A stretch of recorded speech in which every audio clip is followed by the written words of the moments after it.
Welcome to the Push-Pull Podcast. I'm Varun Rajan, and here we interview professionals about their career transitions, specifically the push and pull factors that inform those transitions.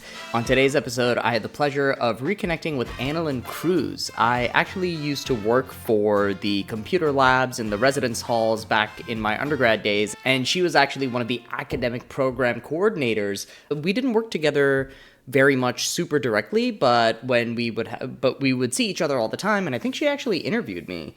So it was super awesome to reconnect after all of these years. Annalyn spent the bulk of her career in higher education, in student affairs, but also made a pivot later on to learning and development, which she carried over into the corporate world. And now she does have a 9-to-5 back in higher education, but her main sense of purpose and fulfillment is her business right now as a dream life and embodiment coach. And I will let her speak to that a little bit more. This was such an amazing conversation. Annalyn had an incredibly strong sense for empowering other people very early on in her career. She used that affinity for empowering and coaching others as kind of a core principle and followed that principle from one job to another. She really focused on making sure that she could enable other people to be fulfilled in their work and take on new leadership roles, all that kind of stuff. And she used that idea of empowering people as a core principle that she followed from one job to another.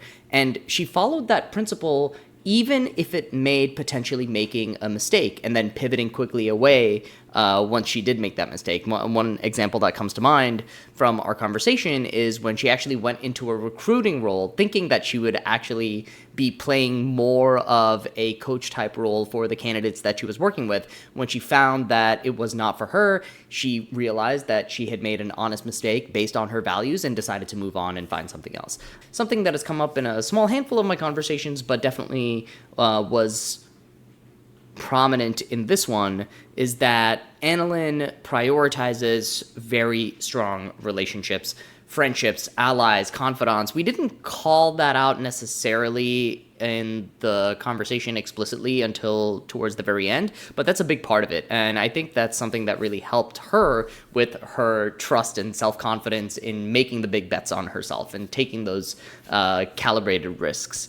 Because she was able to balance listening to her inner voice as well as the voices of the people that she trusted the most in her life. So I learned a lot from this conversation, and I'm sure that you will too. The other thing that I will say, just FYI, my fire alarm either ran out of battery or started malfunctioning towards the end, so you may hear some annoying beeps. I tried to get most of them out in the editing, but anyway, sorry about that. Without any further ado, I'm excited to introduce you to Annalyn.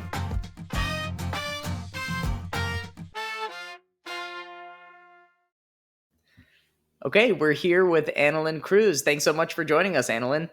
Thanks, Varun. Happy to be here. My name's Annalyn Cruz. I'm a dream life and embodiment coach, and I'm the CEO of Grounded in Wisdom, LLC. And I also have a full-time role as well as an organization consultant and leadership coach. So something that I really am passionate about and care about, and actually moving towards pivoting my business, is I mentioned I'm a dream life and embodiment coach, and I help solo, child-free women of color go from having a life centered around familial and cultural expectations to really creating a life that that they really crave. So helping that particular community really find themselves and find what is in their own alignment of the type of life that they really want to lead for themselves. And that's based on my own life journey over the past many years, where I was trying to figure out, okay, what is it that I want in my life that is outside of the expectations, whether it's family, culture, media, everyone under the sun except for my own voice. So that's really what I'm moving towards and what I really care about and I'm passionate about. I can't wait to discover with you together a lot of the motivations that led up to that. I'm sure you have a good grasp on what that is, but I'm curious to know about just the years leading up to you forming the business and how you arrived at the philosophy that you have in terms of how you serve others today through that business. So if I were to ask you, Annalyn, about the beginnings of your career, where would you start? I would probably start in college, like at the university. I was an alum or am an alum of UC Santa Barbara. Go Gauchos. And while I was there, I did a lot of student leadership roles while on campus. Started out in residence hall student government, worked on orientation staff, worked in the counseling and career services as a stress management peer, worked in res life. And so my career has been in a bunch of different spaces. One, in higher education, working both with students at the university, like how we first met many years ago, Yes. and helping college students outside of the classroom, like all of the learning and development that happens within that space, along with helping the staff members, people who work at a university, and developing them and helping managers and leaders figure out what type of culture are they building within their teams. So that's a lot of the work that I do in my full-time role currently, is to support those who are often in these leadership roles and figuring out how teams can work most effectively together. Later on in my career, I really focused on learning and development. So working within the HR, the people experience space, worked for Electronic Arts, the video gaming company. So that was my corporate gig that I had for a few years after I left higher education. And what I discovered there, again, it was always rooted in wanting to help people really discover not only being good at their jobs and being leaders, but what feels within their own soul's alignment. And so that's where I get into some of the spiritual practices and some of the ways in which we think about how am I fulfilled in all parts of my life. And so that Yeah. still really intrigues me about the human experience and making the most out of the time that we're here in these bodies.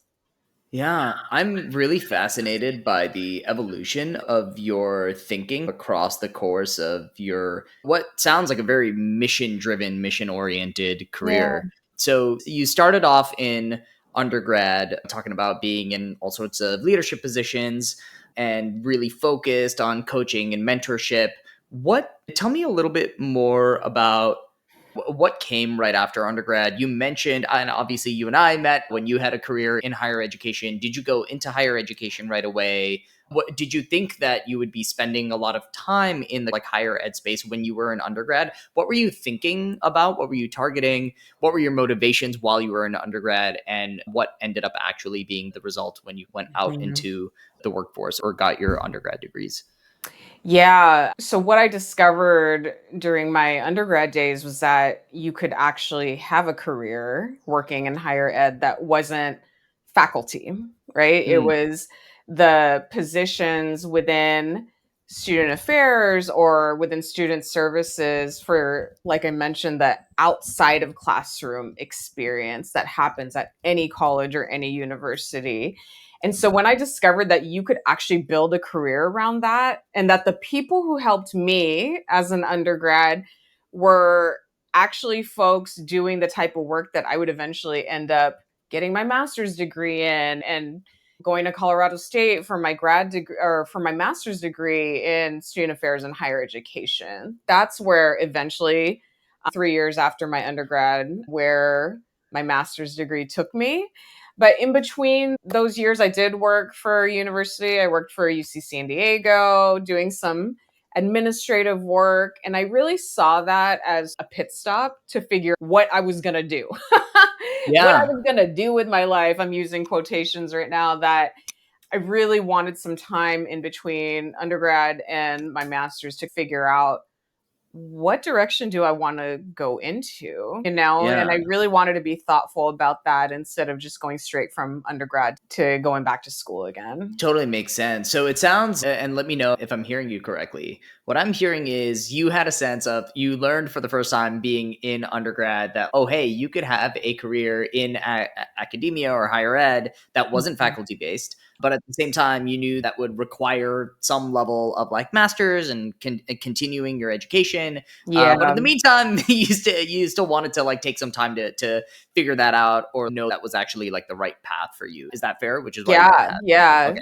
totally. That's totally fair. And the other thing I will add was that I was burned out from being in college. Like I just was writing papers all the time as a Asian American studies and a sociology major, and I just needed some time off from academics. And totally. so I knew that I wanted to just live life. And this was early 2000s, Veru. I'm dating myself here, but this was a long time ago where two of my college friends and I decided to pack up and move to San Diego without any jobs. And we were just like, we'll just get an apartment, we'll get a temp job, which is what I did. I got a temp job at UCSD, which ended up opening the door for a full-time role somewhere else. So I'm of the philosophy and practice that I just believe the universe is going to work itself out for me. And we have this agreement that things will just eventually work itself out. Of course, like being planful and all of that stuff. But I believe in just taking pauses sometimes to Yeah. figure out what is it that I really want for myself. And I think that still rings true 20 plus years later as I'm much older and wiser, I hope, or I know that I am, to just figure out again that internal check in. What's important to me now? How do I want to give back now? What am I still passionate about? And how has that kind of shifted? Or who do I want to focus and serve at this point in my life? Yeah. So, How did um, you, and were you answering those questions for yourself during this time between undergrad and grad school when you were in San Diego? And what did that look like for you? I know you had mentioned the kind of temp job at UC San Diego. There were some other mhm, jobs along the way. Sounds like yeah, these were not necessarily things that you considered like serious career moves, but something to fill a space for you to be able to provide value. I don't mean to minimize what you were yeah. doing or anything like that, but I just want to get a sense of how you viewed that time in your life and what you were trying to do. And I know it was a while ago. So Yeah, feel you're free really to, making me stretch here. I'm just kidding. Going back in the old memory bank. I think consciously I did know that it was a pit stop. Like that job yeah, was going to be something that was a pit stop, a stepping stone for what was next. And my manager was clear on that as well. Um, so I did know that between 2 to 3 years between undergrad and getting my master's degree and going back to school, in that time, I was going to be really thoughtful about what I was going to do next and what that degree would be in. So I reached out to some former mentors who I knew were in student affairs at the time, talked to a few different people to hear about what was their experience in doing that program. And I just applied to, I think, maybe two or three different grad programs within that particular area of specifically focus. student affairs Yep, in higher education. yep. And And yeah, I think I only applied to two programs actually in the hopes that I would get into one. And if I didn't, then I would be living in San Diego for another year. There could be worse things. And yeah, I just trusted again that I would get into one of them, which I did.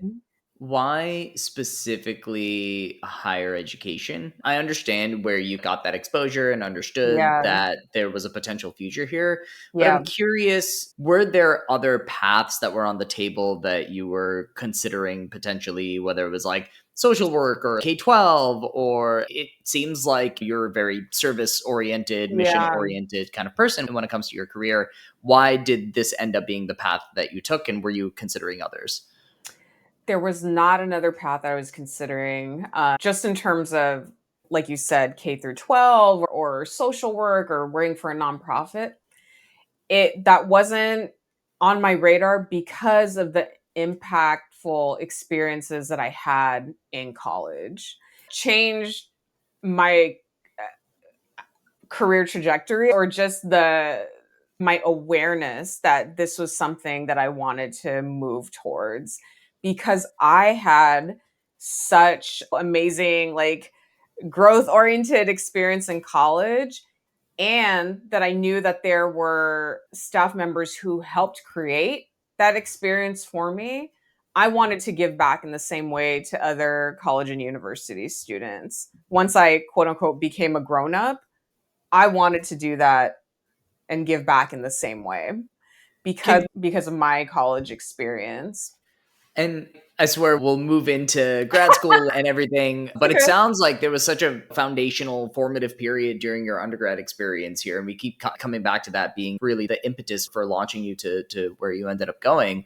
Can you tell me a little bit more about that time? What was it about the support that you got that really made you feel like you were on a growth path, like you said? What was Yeah. the difference between Annalyn coming into Santa Barbara as a freshman versus a senior? What was the impact that they had on you?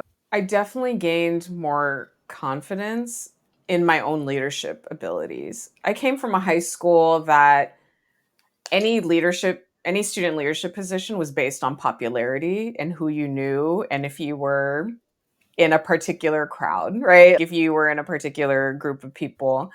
And so I didn't see a path for me in high school in terms of seeing myself as a leader. I didn't get that opportunity, or I didn't put myself in those types of situations.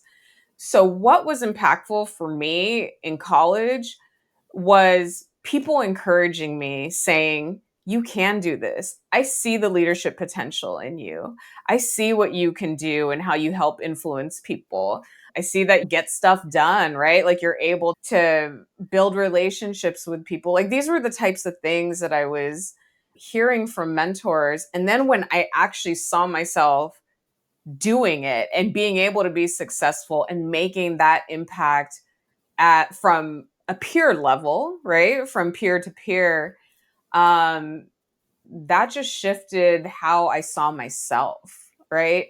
And because of those people who held me up, who I think held up a mirror to me to say, yeah, you're absolutely capable of this, I wanted to be able to do the same Mhm. for other students in the future that I would help support. So I think looking back on those days and that time period of my life where I was lacking confidence, where I didn't know where I was going in terms of my career. I just, again, was an open book and open sponge, I guess, of let me just see what happens. That's how I've lived my life for a lot of it, of I'm just open to seeing what comes through versus I'm going to be a doctor. I'm going to be this, right? I'm going to be an engineer, to my parents' chagrin of not Right. choosing a path like that. But yeah, does that answer your question? Yeah, I think so. It makes a lot of sense. And that's wonderful. Let's fast forward to like where we were chronologically. You Yeah. go to grad school.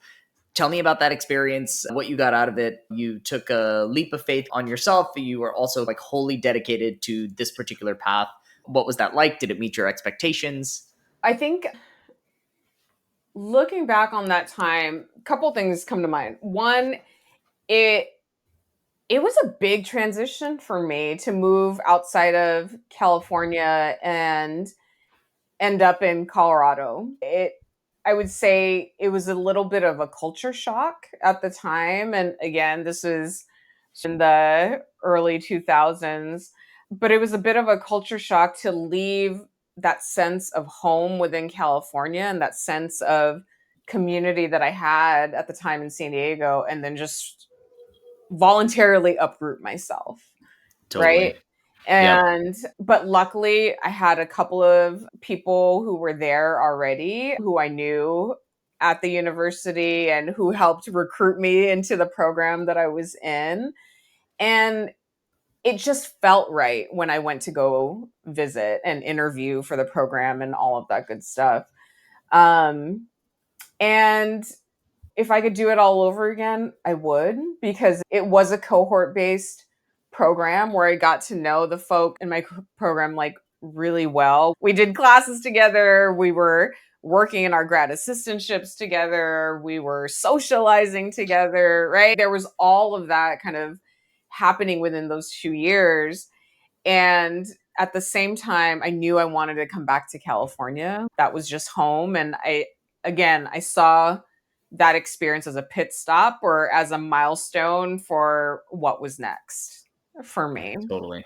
Yeah. Um, yeah, so it was a really hard time in life, and it was also really fun at the same time. And yeah, I got a lot out of that experience.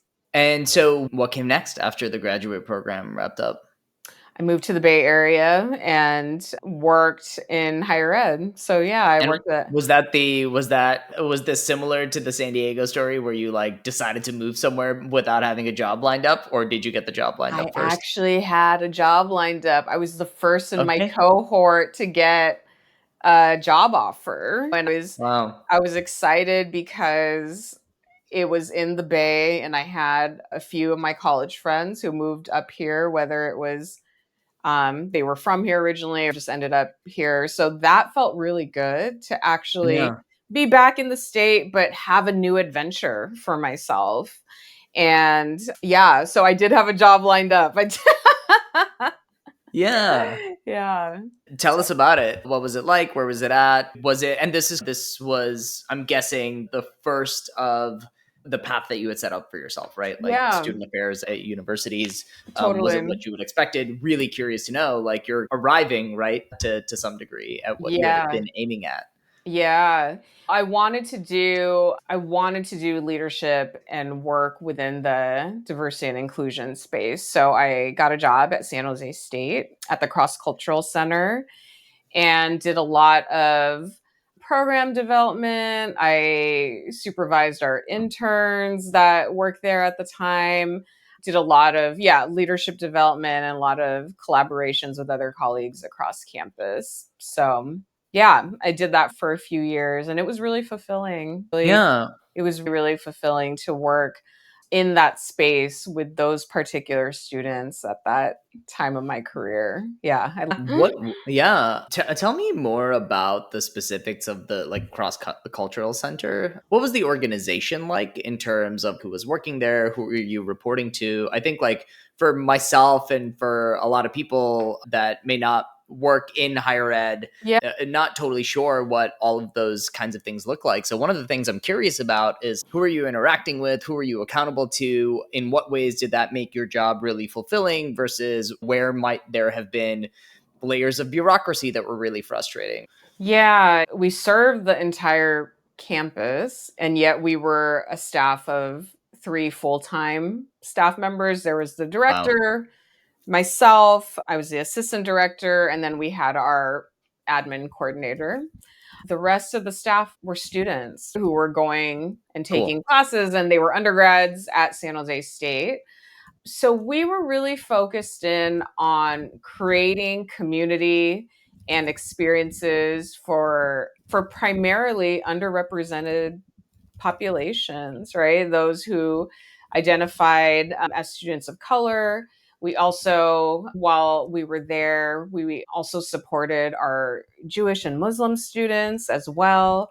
So I would often help them programs that were community based, right? So we had diversity advocate interns, is what they were called at the time, who would host programs and community gatherings for their particular communities. Of course, it was open to everybody, but each person had a focus of what they were trying to do.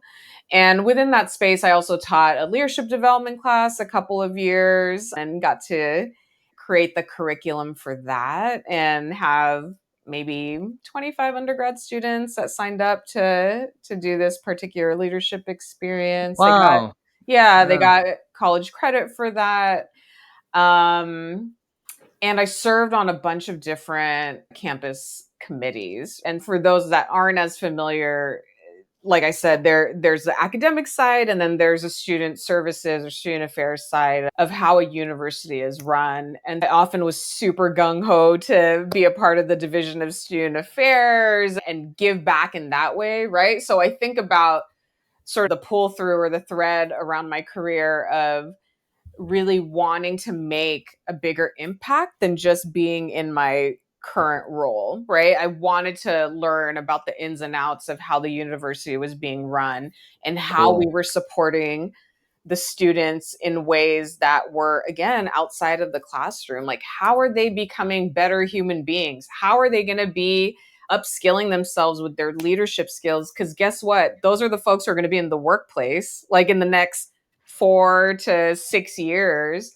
And are we preparing them for the adulthood that awaits outside of the university? This is so cool because you joined for this specific role and there was a bunch of stuff that you were excited about as a part of that role, but you were also volunteering to to either observe or be a part of like other different organizations on campus to get a better understanding of how the whole student was being supported. Like eventually at some point you did end up leaving San Jose State, and I'm curious, did you get that experience of trying to learn more about how students were being supported to a point where you felt like it was also something that you could contribute to? I felt like I had all the growth and development within myself, that there was only so much that I could progress in the role that I had. When we were a small department and my manager wasn't going anywhere at the time. I made the impact that I wanted to make and couldn't see my career progressing any further in the way it was structured at the time. Okay. And So you're at San Jose State. This is your first job out of grad school, working in student services in higher education. You're doing a lot of stuff. You're trying to go beyond the scope of your role and learning how to serve the student, but you're finding that your own growth and ability to serve is hampered by the organization around you. and so I felt like, why don't I pursue some curiosities outside of higher ed? What does that look like? Which led me to a role in recruiting for a small boutique company. And you found out pretty quickly, it seems like, that it wasn't for you. Is that right? Yeah, I quit that job within 5 months because I felt like my skills and talents weren't aligned, and I felt that it wasn't fulfilling work for me. I wasn't making the direct impact that I wanted to make with people. I think at the time I probably envisioned it to be more of a coaching role rather than a recruiting role, which that's my bad, I guess.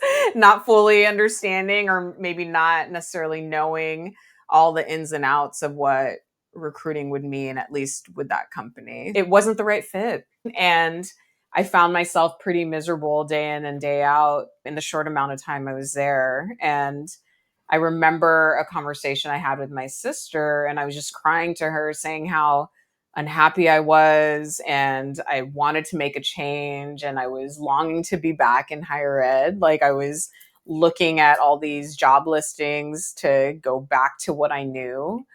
And because she knew how unhappy I was, I remember at the time she said, just quit. It's not worth your well-being. It's not worth your health being affected by this. So I will help you out financially in the meantime, like, you figure stuff out. So I quit that job. And then I actually pursued two things that I had a big interest in, which had nothing to do with higher ed and nothing to do with recruiting, which was, I went to bartending school Cool. and I became a makeup artist. And yeah, I don't know if you knew that about me. That was my job before No. I got to Cal. Yeah. So I wanted to pursue that, and I took a part-time job, and just makeup was always something I was interested in. And it's a way in which I get my creative kicks from.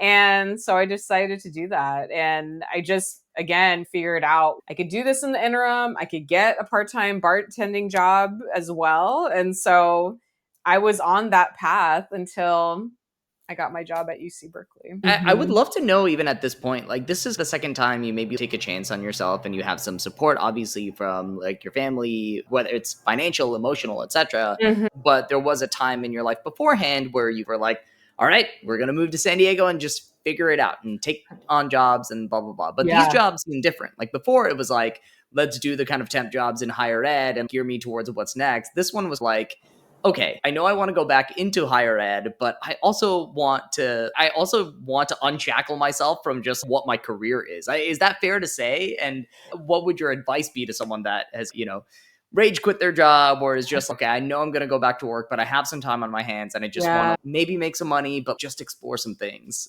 Yeah. I thought to myself, this might be the only time that I'm in between roles that I could explore something that's always been a fun passion of mine in terms of being a makeup artist. And what would that be like? What would it be like to be at a boutique in Union Square in San Francisco? And I actually really enjoyed it. Um, Yeah. I didn't enjoy some of the drama that was going on in terms of the other employees, but working with customers and clients and having them feel really good about themselves after we do makeovers or after I'm like selling them a product that I personally believed in, I was like, oh, I could do this. This is good. So for me, it was again, hey, let's follow this curiosity. I think that's always something that I think about in terms of my career is if I have a curiosity about it, I owe myself enough to look into it, research it, try it, talk to people who are in the industry, whatever the case may be. And then bartending, going to bartending school, I just thought that sounds fun. I can meet new people. I don't have a full-time role right now. I think I would be a great bartender talking to people and socializing and serving them drinks on the side. As I'm talking about this, Varun, it's interesting because I'm like, what drew me to both of those experiences or types of jobs? And it's the people. It's like being able to help people or to I don't know. It's what led me to coaching, right? It's like holding space for people so that they somehow uh are changed, are transformed, right? Whether it's through makeup or Yeah. or like the good news about a bar could be like, oh, people are socializing, they're connecting, and I'm providing an experience that hopefully gets them to have a good time, right? There was just something appealing about that. And I met some really fun, cool people who were also in the bartending program. I got a little certificate saying I was officially a graduate of the San Francisco bartending school. Yeah, and got to serve drinks at a bar that was near that area where the school was. So again, had I not gotten that full-time role at Cal, I would have continued to do makeup and bartend and see where that would have taken me until I figured out what was next. Yeah, you followed your curiosity and you also had faith that you were going to land on your feet, it sounds, which I Yeah. think a lot of people can really learn from that kind of balanced, I think, calibrated risk taking and like confidence in self. And it Yeah. and I don't think I was conscious of it at the time. So it's interesting having this conversation again many years after where it's like, what did I learn from that experience? And yeah, Yeah. following my curiosity, following what felt like a creative endeavor, right? It's like not knowing what the outcome would be, but also knowing nothing's permanent. Yeah. So, Cal, where you and I met, tell us about the job that you got there. It seems you had quite a few roles. And so I'd love to know, like, why did you join? What were you hired for? How did your role change and evolve over time? How much of that were you targeting and driving in terms of the change of your career over your time at Cal Mhm. versus like when, somebody needed you for something and that was an opportunity that kind of came to you? I got a role at Cal as an academic program coordinator. I did that for maybe 3 years, I want to say. And for me, it was less about the role, it was more about I want to get back to higher ed. And I want to get back to working with students again. I really miss that after maybe not doing it for less than a year. I was like, it's calling me back. And I had a friend at the time who worked at Cal. She referred me to the job. And honestly, when I first looked at it, I'm like, I've never really worked in academic services. That's not really something I think I'd want to be doing. And she had convinced me to look more closely at it. And she's there's really great people that work there. You'll have some flexibility and freedom to to shape the way you want your particular academic center to be. You get to develop your student staff. So those were the things that actually appealed to me, was almost like running my own little shop, right? And being able to hire an awesome team of students who could then help run the center with me. I did have amazing colleagues that I interviewed with, and I just liked the vibe of the culture and the team. So that's what kept me there for the next few years, because I really wanted to, again, get back to that higher ed environment. It's what I knew, it's what I went to school for, and it just felt right at the time. Yeah. Was there anything that stands out to you about notable moments or achievements or even challenges that you had during that when you were academic program Yeah, coordinator? I had to open up a new center actually. So there was so what that meant was breaking ground in a new center, looking at blueprints, like choosing what type Whoa. of equipment along with my colleagues, like how can we create not just a center where students would go and study and get on the computer, but for me, I really wanted to create a center that felt very community oriented. That this was a hub in which students who lived in those residence halls would actually think it was cool to hang out there and to socialize, and that we would do stuff beyond what was currently being offered. So that's the way I always see any role that I'm in. I think about, how can we make this a bit more innovative? How can we make this feel a bit more community focused? How can we make the environment feel like people belong here and that they want to be a part of this culture that we're creating? And so for me, I'm really proud of that, of what me and the student team were able to accomplish in the couple years that we were there, was really building a center from ground up. That's awesome. Yeah. What came next within C Berkeley? Yeah, I had an interim role for about a year, which was honestly probably one of the hardest positions in my life, because Yeah. I think I wasn't fully prepared for what was about to happen. So I moved from basically a coordinator role to pretty much a director role, with not a whole lot of development and support. I said yes. And then, because I wanted a leadership role, I wanted to Yeah. have that experience. And I often felt like I was flailing, because it was a really tough transition, I would say. Yeah. How did your responsibilities change? What got you to say yes? It Uh, sounds like leadership role, yeah, right? Yeah. yeah. What were you doing as the kind of APC role? What were you promised would be different, or what were you suggested would be different? What ended up happening? Great question. So let's see. I really wanted, again, to step up in my own career trajectory, going from like a coordinator to more of a assistant director level. So that was one thing. I'm like, gotta beef up my resume, gotta keep moving up the ladder. So I thought it was a good Sure. idea for that. It gave me a little bit more money, not as much as I think was deserved after looking back on that experience. Sure. So it was more money, and I was going to be able to supervise and hire two professional staff members. So Cool. that was exciting in terms of just like career progression and being able to have that experience. New skills. Yeah. Yeah. And Absolutely. that's what was also like sold to me, right? Oh, you're going to be able to up level your leadership skills. You'll be able to have this huge team, not only of professionals, but of student staff who were like paraprofessional. They were on it in terms of what they were able to bring. I would say the difficult part was that the full time staff basically all left within 6 months of each other. Some got different roles on campus. Another person left the state of California, right? So there was this transition and change that within the team that I then inherited, right?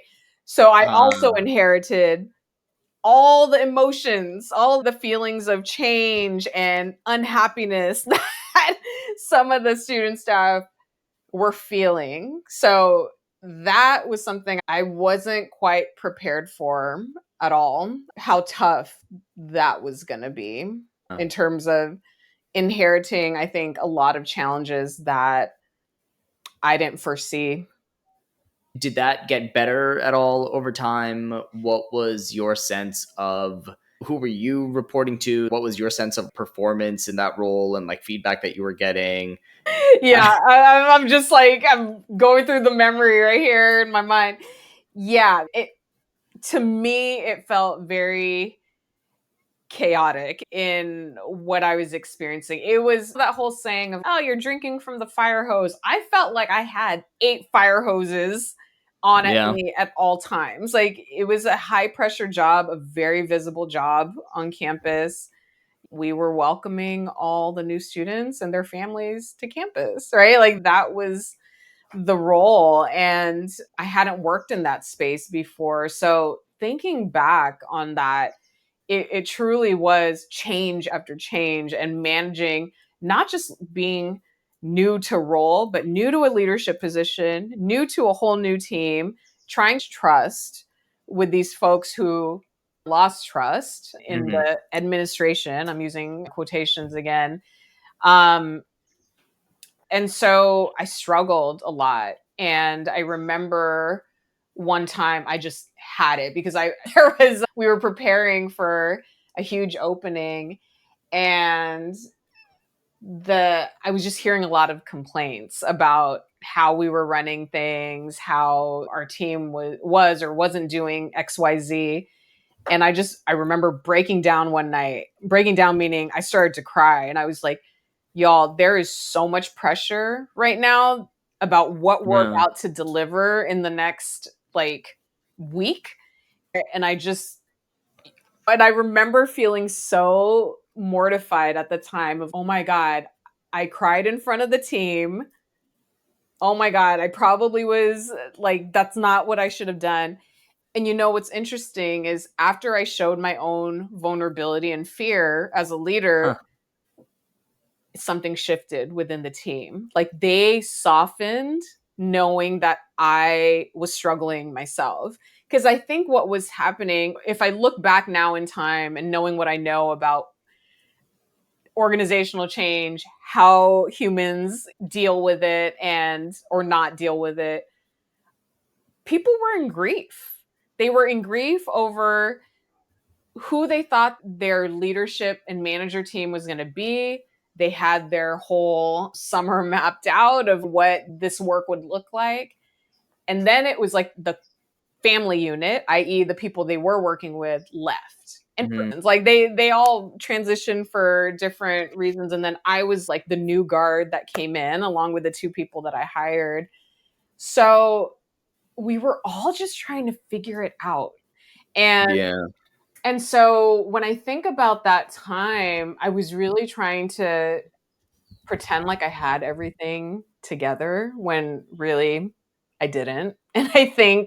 And when I think about the work that I do now in terms of coaching and providing feedback to managers and leaders about how they are showing up with their teams, I always encourage them to share some of their emotions, to share some of their struggles, right? To be a bit more human and vulnerable in the workplace, because that's actually what's going to allow some connection and softness. I think that we put these walls up in the workplace sometimes of as leaders thinking like we can't show any fear or vulnerability.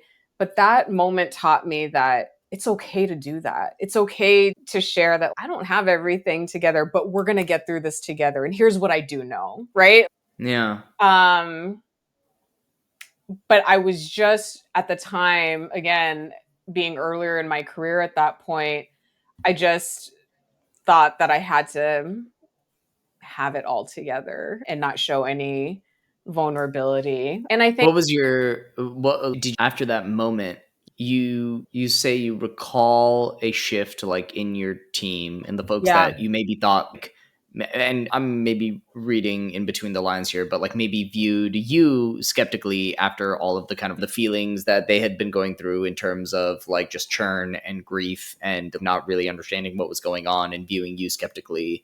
And Yeah. then with a bunch of new mandates that were different than what they were expecting to have to do, then you have this moment where you get vulnerable with them and their attitude towards you changes. But at the Hmm. same time, you're not in this moment that we're talking about while you have this job, you don't have the wisdom that you have now, looking back on it to say that was actually like a breakthrough moment for me as a leader of this team and the relationship that we had with each other. Yeah. At that time, did you see that like you notice it in retrospect? Did you notice it at the time to the point where it was like Yeah. what was going through your head at the time? Because it sounds like it was a pretty traumatic moment, like coming in from like breaking down in front of your team kind of thing. Yeah, at first I was really embarrassed and thinking, "Oh shit, what did I just do?" Like Yeah. my body and my emotions took over and it just like I couldn't not do that. It just was an immediate response to all of the pressure and all of the expectations from others that I was feeling the weight of it all and I think I just broke down. Like Totally. I just Yeah. it had to be released. What shifted was that I did have a few staff members come up to me, whether it was immediately after or within the week, and they said, "Thank you for sharing what you did. We had no Mm. idea how hard it's been for you.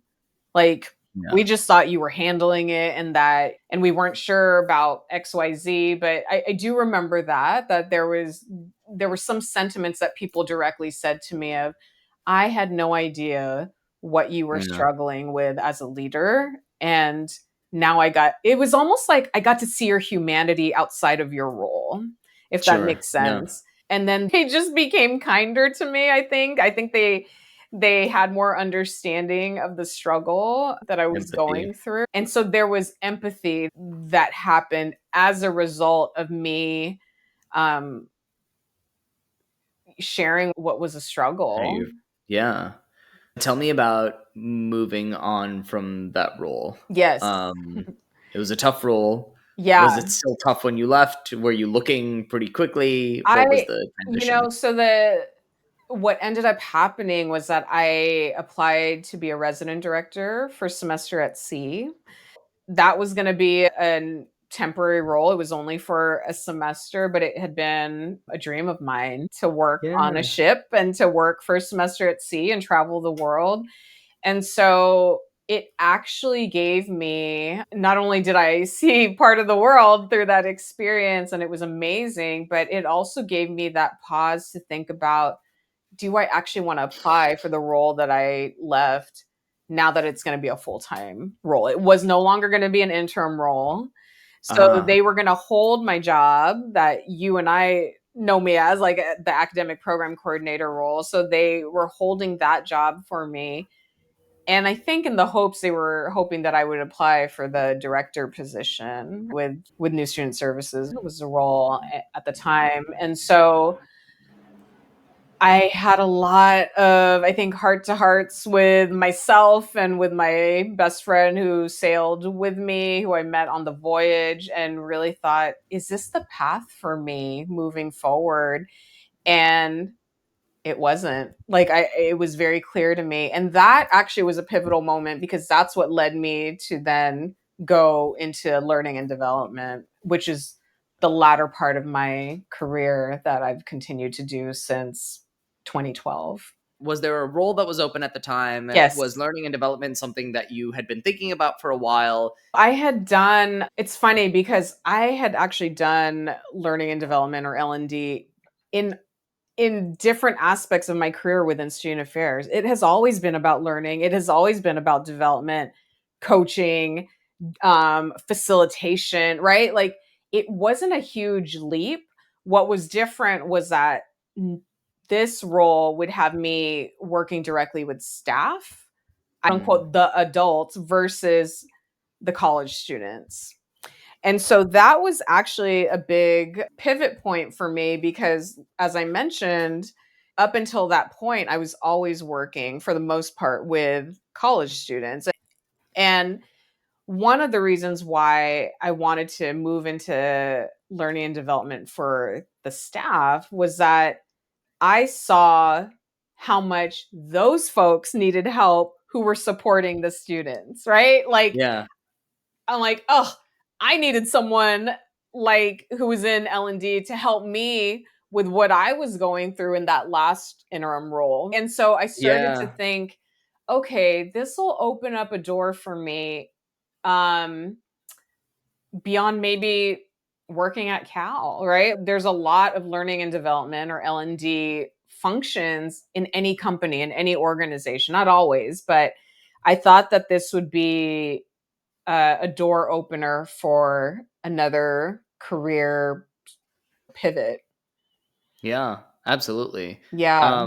Cool. Tell us about the role. Oh, yeah, go I ahead. was just about to go there. I was like, what was important too about my decision at the time was that it was a project analyst role within the L&D department within student affairs. And I remember thinking to myself, do I take a lower position versus a director position? So organizationally, pay wise, etc., the director role was better on paper, Mm. but knowing where I wanted to go and what I was curious about, it wasn't in alignment. So I'm like, I will take the lower paying job. I will take the quote unquote lower title in order for me to really explore if this is the right path for me.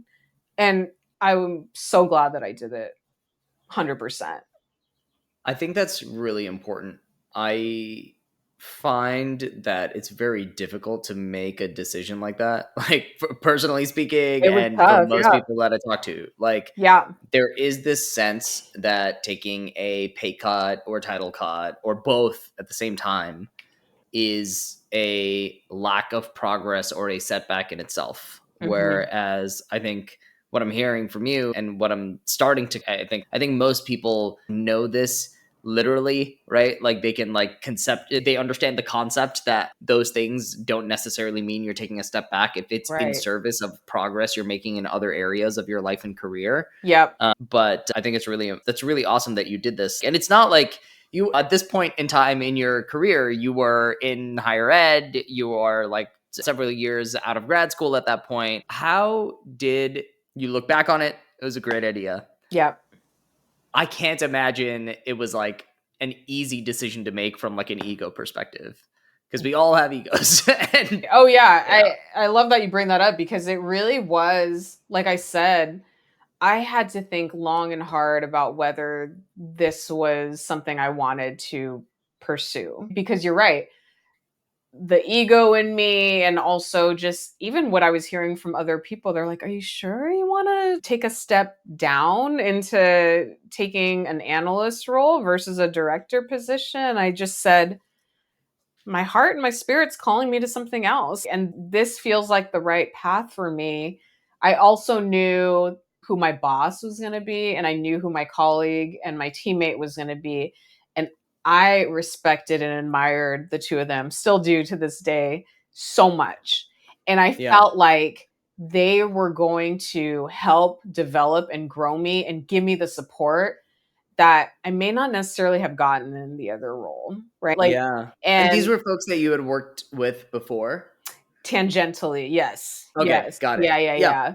And so that was the other thing too. My soon to be boss, who ended up becoming my boss at the time, said, "Look, it's an analyst role. I want to grow this team. I see this happening in the future, but I can't guarantee it. I do see you as having the skills as one of the organization consultants on the team. If we ever grow the team, I like I want to develop you and I want to give you opportunities, even though you're an analyst, to still put you in front of the room, to still have you facilitate, to not just have you do our admin and our finances, but this is a strategic move for me and for you moving forward if you say yes, right?" And I just again trusted. I was like, "Yes, this is what I'm going to do, and I'm going to learn on the job, and I'm going to get better at learning what learning and development is all about and absorb as much as I can." And I just trust that the right opportunity will open up. And eventually it did. I became a consultant on that team in the last few years I was working there.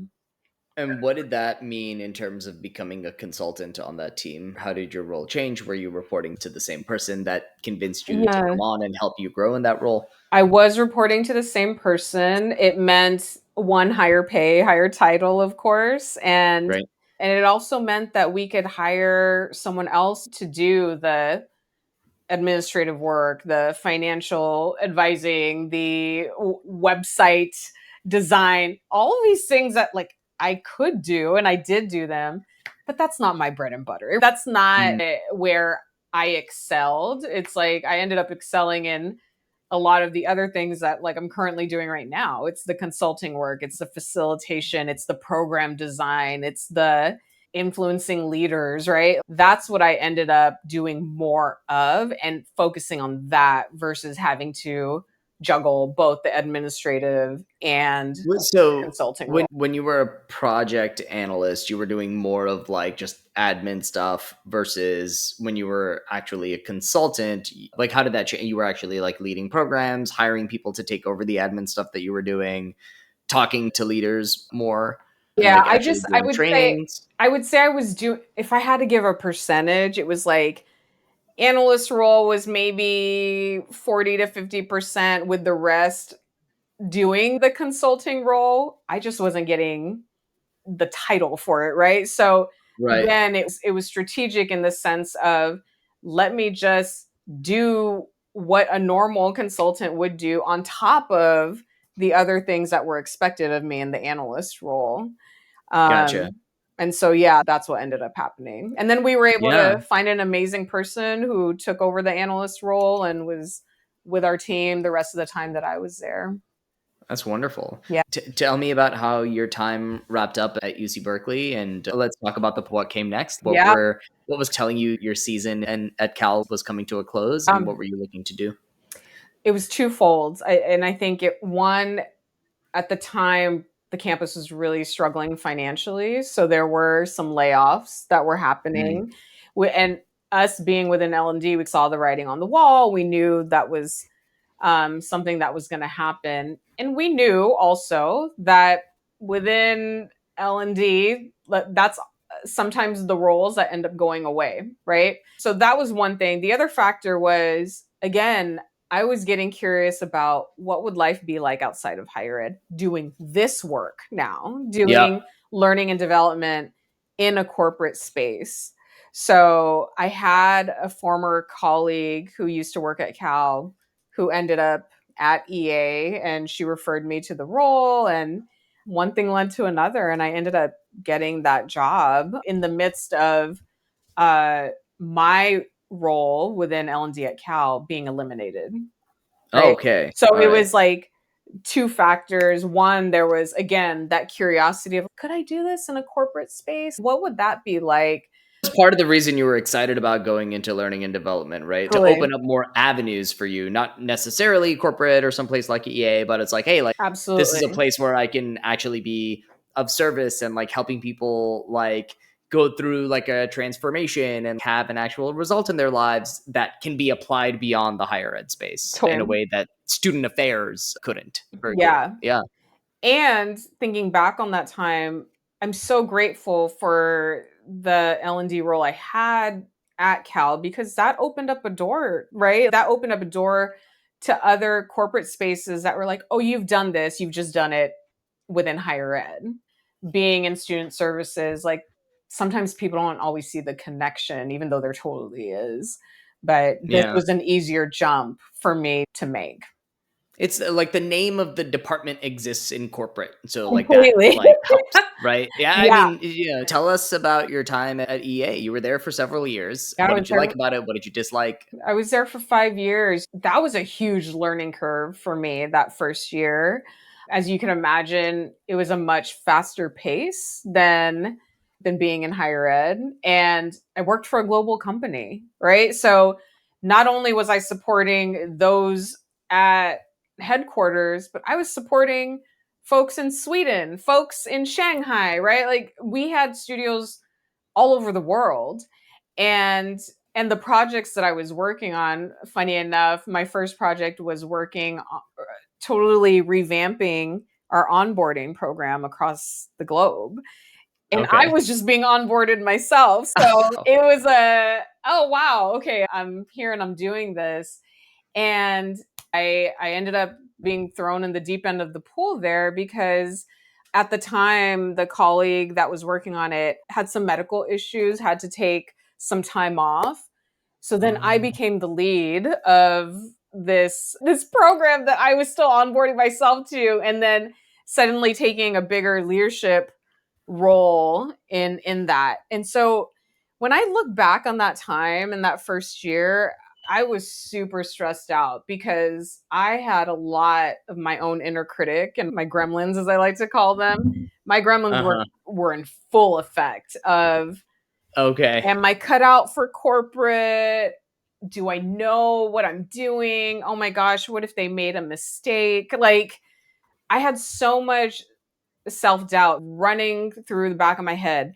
And at that point in my career, I didn't want to say when I was struggling or if I didn't know an answer, I'm like, you can't say that you don't know an answer. So my manager and I at the time, we had a lot of heart to hearts and getting to know each other in a very stressful environment of, okay, I know that you're brand new. We also have this design work that we need to do and implement and get out there in the world. So it felt very high pressure for me in that first year. But I learned a lot. Like, I learned a ton. And I was glad that I made the move. And also, after a few years, I kept dreaming and again getting curious about what would this be like if I did this on my own. Was the manager that you mentioned, it sounds like you guys got pretty close. Was that I would love to know more about that relationship, especially as sounds like you were drinking out of more fire hoses with your first time in the job. Yeah. And was that the person that you reported to the whole time? I'm Yes. curious about the kind of all of the stakeholders involved, how your experience of the role and the role itself maybe changed over your 5 years there, and how that led you to the moment where you were thinking about what comes next before you started your own business. Yeah. Yeah. We ended up having a really great relationship in the 5 years that I was there. And she would say the same thing. We both have said we struggled that first year together because we were trying to Yeah. figure out each other's personalities. We were trying to figure out like what type of support I needed, what type of support I needed from her, and for me to actually verbalize that. Yeah. And so I think that was a big growth edge for me was, how do I advocate for myself? How do I share when I am struggling with something or when I need additional healing? Something that I like as a Filipina Asian American woman, we didn't really talk about that stuff in my family, right? Like it Yeah. wasn't something that I learned um growing up. To I really found my voice. We ended up like having a really great relationship over time, but we had to work to get there. At some point, you end up wrapping up your time at EA. Tell me about what that was like, what you were feeling about at the time, about why you wanted to move Yeah. on, and what you were drawn to doing next. I was really wanting to work for myself, actually. Something that I felt within myself after a few years of working there, maybe like year 3 or so, is that I started again getting curious. What would it be like if I actually did this type of work, but within my own business and in a way that felt more true for me, in a way that I could serve those who I really wanted to focus in on. And it was a really hard decision because actually right as I gave my notice to my manager at the time, she said, "Oh, I was just talking about how we can continue to develop you and move you into a bigger role, right? And to move you into more of a leadership role." And I got to be honest, when I heard that, I thought, shit, am I making a mistake? Right? I work for a great company. I have a cool boss. I love my team. And so it wasn't, while I knew within myself, it was a clear you're doing this, it's the right thing for you. I love the people that I worked with. I felt like I was doing valuable work, and yet it it's like a relationship. Like sometimes it's just not enough, right? There's just something else that's calling you forth, or something that you may not know what's out there in the environment. Because again, I was building a business and didn't know what the end was going to look like, or what it was even going to be about. I don't come from a family of entrepreneurs, like, so it was a quote unquote risky move. But again, I just felt like I can come back to a job where I get a W-2. Like I could do that again, and just trusted that if this dream is popping up for me, it's almost like I have a responsibility to myself to pursue it. Tell me about the journey of starting your business and how it's been so far. I know you've also have a you've got a 9 to 5 on the side. Yeah.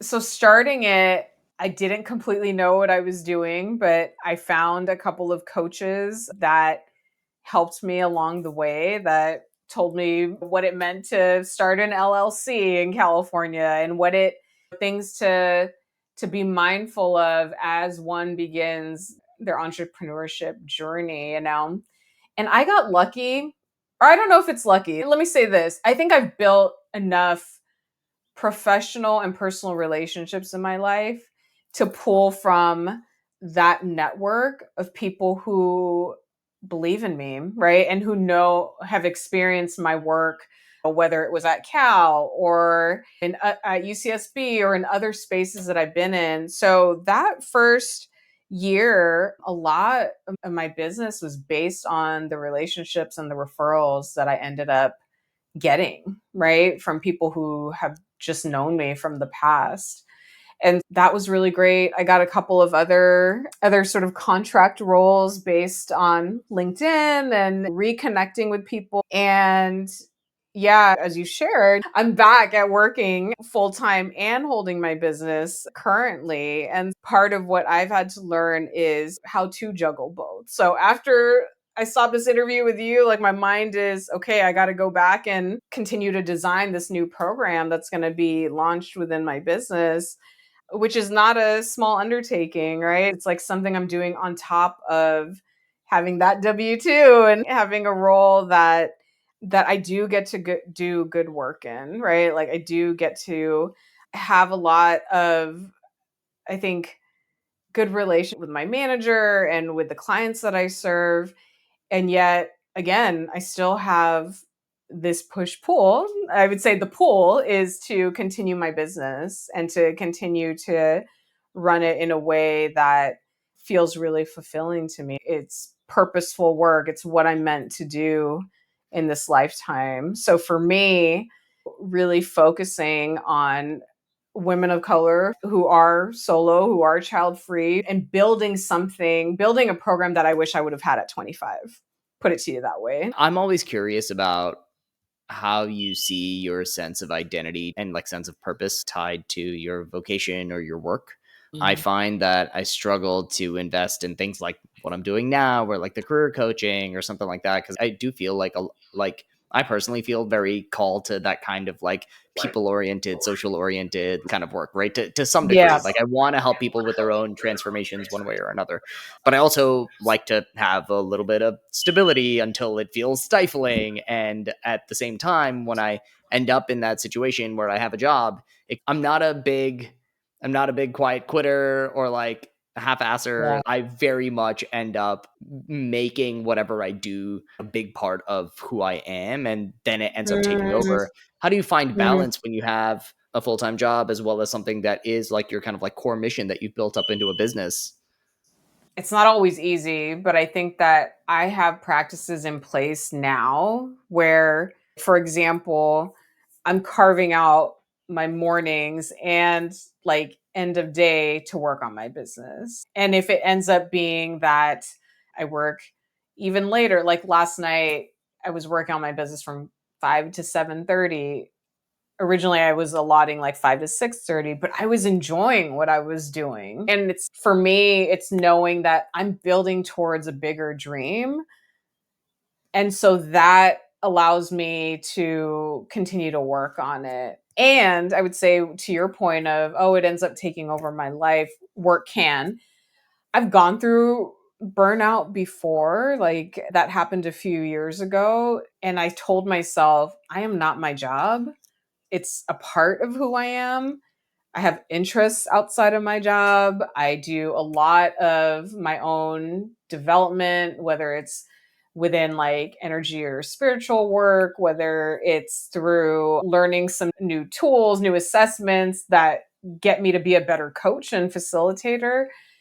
And when I'm with friends, I'm like, let's not talk about work. I'm more boundaried around when it takes space in my life, if that makes sense. And as a coach, I'm always so curious, like, yeah, what was it like to be with your family for the first time after doing this one amazing leadership development retreat that you did? I'm not so interested in someone's day to day work, like in the minutia to it. Get me to that deeper level of why you do what you do. And tell me about this painting that you just did. I'm just curious about stuff outside of the work that we do day in and day out. And yeah, I guess I'm just like more boundaried around that nowadays. I think we see the story of how your career has brought you to this point, but I'd love to know a little bit Mhm. more about your practice and how it might look different for each person and what are the kind of like common threads that are shared across them. Some of my individual coaching clients end up just being women of color who are in the mid to senior level, or they might be transitioning to retirement. So they often reach out to me when they're like, I have this big dream, or I'm going through a big transition, I'm moving into a leadership role, or I want to be a keynote speaker, or I'm trying to find more fulfillment in my life. These are some common themes of what people often search for when they're looking for a coach. When I'm looking for a coach as well, yes, I'm looking for certain skill sets, and I'm also looking for someone who can who I could also identify with, right? Who may have similar backgrounds and experiences and can take me through a transformation myself. That's what I'm hoping that I'm doing for my clients in terms of that inner work that often prevents us from really living the most like full and fulfilled lives that we can. And for me, I'm really trying to focus in on a population that isn't often talked about. I think there are a lot of coaches out there who support moms, for example, which is phenomenal. And for those of us who aren't in that camp, I think we have different needs and wants and desires. And I'm curious about what it's like to have a more focused program for those of us who are living lives similar to me, because I do have that lived experience. I do know what it's like to live in a world where your life experiences may not fit with the majorities. So, who better than to serve those folks than people like me? Because again, if I had a coach who was offering what I'm about to put out there in the world, I'd be like, yes, that sounds like something that I need, that I want to be in community with other women who are struggling with the same things I am, or who have bigger dreams that don't necessarily equate to motherhood, right? Like that's what I'm hoping for the near future, is that I am that person for those child-free solo women of color who are really looking to find a new path for themselves. Any final words of advice that you would give to anybody looking to make a change in their career or maybe find themselves at a crossroads? Follow the curiosity, right? You owe it to yourself to follow the curiosity that's blooming within yourself. You don't know what path it's going to lead you to. And the other thing I would say is to really trust within yourself and to trust within your intuition, to know that not everything is going to be perfectly carved out for you, and having that faith within yourself that things will unfold magically the way that it's supposed to, and getting the help that you need, whether it's through coaching, therapy, supportive friends and family who will be your hype crew and tell you you absolutely got this. People in your corner who are cheering you on, who are telling you that you are absolutely capable of what's next. These are some of the ingredients in the recipe that I think we all need when it comes to making big transitions in our lives. It was a pleasure getting to reconnect, and obviously so glad that we met however many years ago when I was a student and you were able to be someone that provided that guidance to me when I was younger, and now you get to share with my audience on my podcast. So this is really nice. Thank you so much for inviting me. It was fun. Thanks, Varun.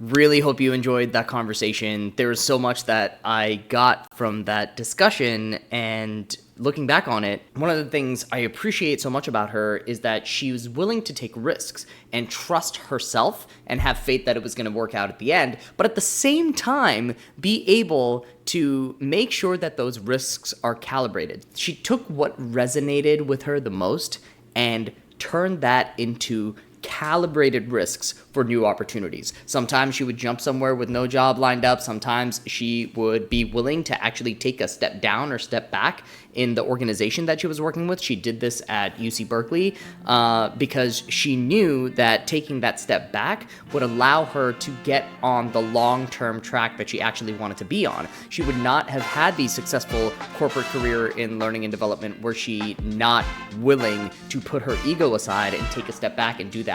So thank you so much for joining me again on the Push Pull podcast, and I will see you at the next one.